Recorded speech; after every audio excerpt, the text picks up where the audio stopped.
Bismillahirrahmanirrahim.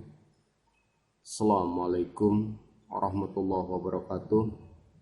Wilujeng Sumping di channel Belajar Bahasa Sunda. Di sarengan atau ditemanin sama Mang Lili Setiadi, udah kasep orang Sunda asli.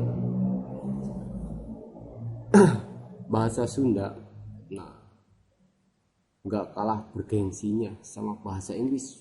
Kenapa? Karena bila diraba, dirasa, dan diterawak, ternyata bahasa Sunda dan bahasa Inggris itu memiliki kemiripan.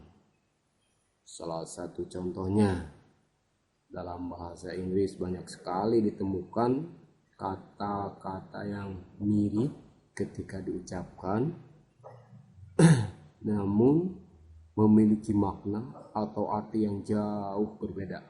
Begitupun dengan bahasa Sunda, banyak kata-kata yang mirip namun mirip diucapkan, namun begitu arti atau maknanya jauh. Salah satu contohnya di bahasa Inggris, mudah-mudahan saya nggak salah baca. Kata-kata yang mirip diucapkan namun artinya begitu jauh berbeda. Contohnya, car artinya mobil, mirip dengan care artinya peduli. Car, care, mirip kan? Nah, kalau dalam bahasa Sunda, salah satu contohnya adalah cau sama cai. Cau jeung cai. Cau mah pisang artinya teh, kalau cai mah air. Jadi kalau di orang Sunda mah nggak bener, habis makan cuci mulut pakai pisang, pakai cau, tapi pakai cai, pakai air. Nah, dalam bahasa Sunda ditemukan banyak sekali kata-kata yang hampir mirip diucapkan namun begitu jauh arti atau maknanya. Nih saya sertakan beberapa contoh kata-kata kembar. Contoh pertama, badag sama budug. Badag, nah, kalau Sunda mah kalau ngomong itu nggak berat, enteng. Badag jeung budug. Badag artinya besar, budug artinya korengan. Nah, contoh berikutnya, ngiring sama ngorong. Kalau ngiring mah itu ikut, kalau ngorong mah ngupil, jauh kan? Nah, yang ketiga contohnya, perem sama peyem. Nah, di sini kalau dalam bahasa Sunda penulisan bila huruf di depannya nangkring huruf u, depannya u, dibacanya e. Jadi perem, peyem, bukan perem, bukan peyem.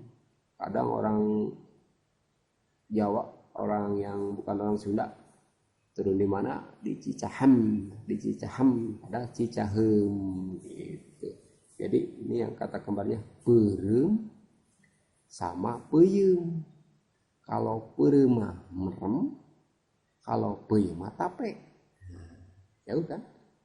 Perem, kalau merem melek, jadi kalau di Sunda mah perem hayam, merem melek. Ya, kalau peyem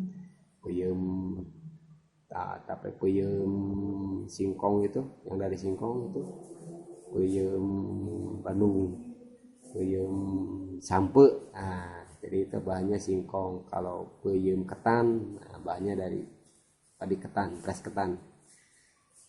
Terus yang selanjutnya ada bala sama bala-bala. Nah, ini pengucapannya hurufnya sama, cuman hanya bedanya diulang. Tapi artinya beda banget nih. Kalau bala itu kotor, banyak sampah. Aduh, ini bala buruan teh. Nah, gitu. Aduh, banyak sampah, kotor depan rumah teh, artinya teh gitu. Tapi kalau bala-bala artinya bakwan. Jadi kalau bala mah banyak sampah, kalau bala-bala mah bakwan, enak dimakan, ya. Terus yang selanjutnya moro sama mere. Kalau moro mah berburu, moro uncal, moro kijang, moro gong gitu ya. Kalau moro itu berburu kijang, berburu uncal gitu.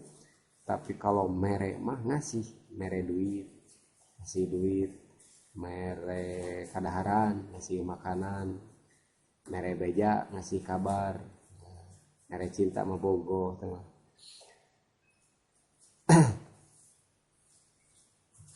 Nah, mungkin juga nih karena banyak kata-kata yang mirip dalam bahasa Sunda. Orang Sunda itu kalau ngomong santai, bahkan kayak orang lagi nyanyi dangdut itu. Badai kamana iya teh. Nah, kan enak didengarnya nah gitu.